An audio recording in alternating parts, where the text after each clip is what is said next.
बिस्मिल्लाहिर्रहमानिर्रहीम। अस्सलामु अलैकुम। दीनी मिसाइल में खुश आमदीद करता हूँ। मेरी आज की इस वीडियो का मौजू या आज का बयान है कि जैसा कि हम जानते हैं कि असर की नमाज के बाद नवाफिल वगैरह अदा नहीं कर सकते। तो आज का हमारा मौजू है कि क्या असर की नमाज के बाद नवाफिल के अलावा क़ज़ा नमाज भी नहीं पढ़ सकते। तो चलिए नाज़रीन, चलते हैं इस मसले के जवाब की जानिब। नाज़रीन, इस सवाल का जवाब ये है कि असर की नमाज के बाद से लेकर ग़ुरूब आफ्ताब तक हर तरह के नवाफिल अदा करना ममनू यानी मना है।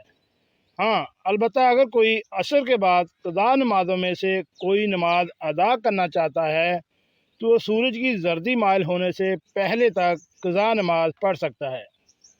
सूरज के जर्दी माइल हो जाने के बाद से लेकर ग़ुरूब आफ्ताब तक वक्ती असर के अलावा बाकी कोई नमाज नहीं अदा कर सकता। बस सूरत मसूला में असर की नमाज के बाद सूरज की जर्दी माइल होने से पहले पहले तक क़ज़ा नमाज अदा की जा सकती है। अलबत्ता असर की नमाज के बाद अगर क़ज़ा नमाज पढ़नी हो तो घर में या ऐसी जगह पढ़नी चाहिए जहां लोग ना देखें।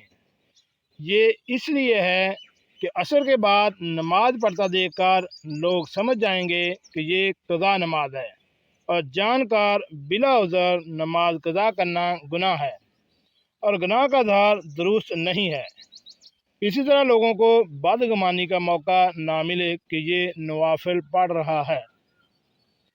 जी नाज़रीन, कैसे लगी आज की मेरी ये मालूमाती वीडियो।